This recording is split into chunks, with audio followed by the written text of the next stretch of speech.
Good morning, everybody. Welcome to our daily devotional. You are here with me in my house. It's nice, isn't it? I was doing really well. I was going to be on time. I'd read the passage in advance. I'd prayed. I'd prepped myself. I was feeling really good to go. And then the 2-year-old announced that he needed a poo. And then, I promise you could not write this, the 8-year-old also needed a poo. By which point the 2-year-old had had a poo. But then the 2-year-old had a major tantrum because he wanted to still be having a poo. And that involved then some half-dressed children and only one toilet. And it was, if you have any children, you will sympathise with me, I hope. Because you just can't predict things when it comes to kids, can you? So I was going to be on time, and I'm using my kids as an excuse, is basically what I'm saying. But that's okay. We are in Ephesians. We're working our way through. I'm going to kick us off in Ephesians chapter 3. I'm just going to read 6 verses. Ephesians 3, verses 1 to 6. It's headed in my Bible, God's marvellous plan for the Gentiles. For this reason, I, Paul, the prisoner of Christ Jesus for the sake of you Gentiles, surely you have heard about the administration of God's grace that was given to me for you. That is, the mystery made known to me by revelation, as I have already written briefly. In reading this, then, you will be able to understand my insight into the mystery of Christ, which was not made known to people in other generations as it is now. It's been revealed by the Spirit to God's holy apostles and prophets.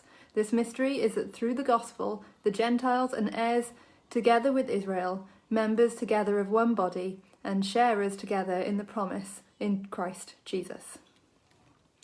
So I think basically what has happened in Ephesians is Paul has been kind of answering some concerns that the church in Ephesus had. And he's writing it from prison. And I can just imagine the Ephesian Christians reading this. And they're reading all of chapter 2 that we've gone over before that talks about how we're made alive in Christ, we're a new creation, we're all united, it's really exciting. I've got loads of bits of Ephesians 2 highlighted in my Bible.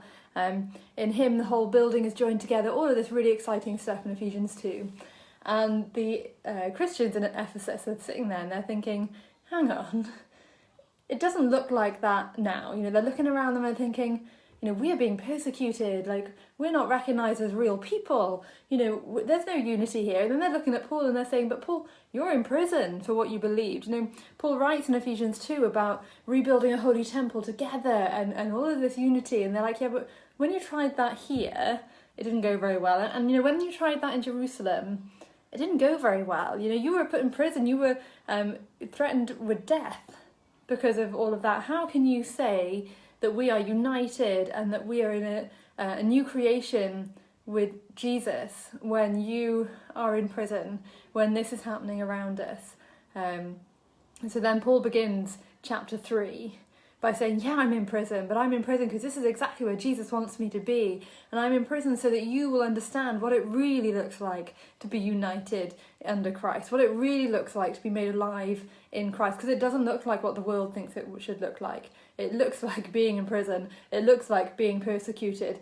And it doesn't sound fun, but it is fun when you've got the ultimate goal of Jesus Christ, that mystery that Paul talks about, and he will go on to talk about in the rest of chapter 3 as we read through it this week. Paul really understood what it meant to be in Christ, what it meant to be a follower of Jesus.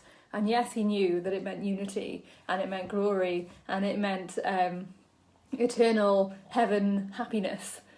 But he also knew that it meant being in prison and suffering and people not believing him and people wanting to kill him.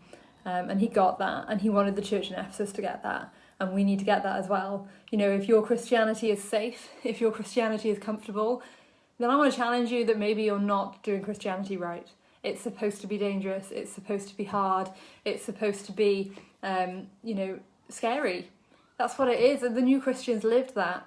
And I think we've got too comfortable in our Western world, and we need to cling back onto what Paul says. Yes, unity. Yes, together under Christ, but also in prison. Okay, it's enough challenge for today. I'll see you next week.